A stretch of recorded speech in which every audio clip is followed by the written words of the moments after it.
চাঁদপুর ২ আসনের সংসদ সদস্য ও বিএনপির জাতীয় নির্বাহী কমিটির সদস্য ডক্টর মোহাম্মদ জালাল উদ্দিন বলেছেন, মাদক, সন্ত্রাস ও চাঁদাবাজি বিষয়ে মতলবের মাটিতে কাউকে ছাড় দেওয়া হবে না।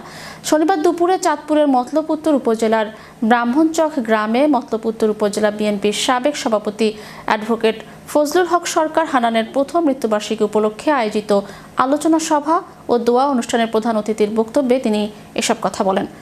ডক্টর জালাল উদ্দিন বলেন, আমি কখনো অন্যায়ের সঙ্গে আপোষ করব না।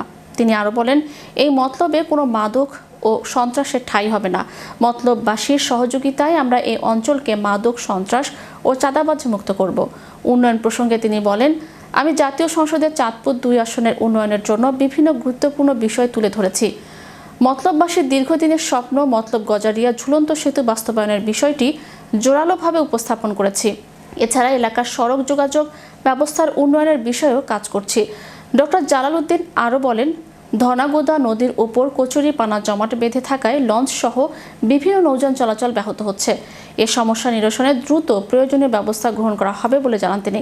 মতলব উত্তর উপজেলা বিএনপির ভারপ্রাপ্ত সভাপতি বশির আহমেদ খানের সভাপতিত্বে বিএনপির ক্রীড়া বিষয়ক সম্পাদক মেহেদী হাসান ইমুর সঞ্চালনায় এ সময় চাঁদপুর জেলা বিএনপির সদস্য মোহাম্মদ আলমগীর সরকার, উপজেলা বিএনপির সাধারণ সম্পাদক নুরুল হক জিতু, সাংগঠনিক সম্পাদক মিয়া মঞ্জুর আমিন স্বপন এবং জেলা যুবদলের সহসভাপতি খায়রুল হাসান বেনু সহ বিভিন্ন পর্যায়ের নেতাকর্মীরা উপস্থিত ছিলেন।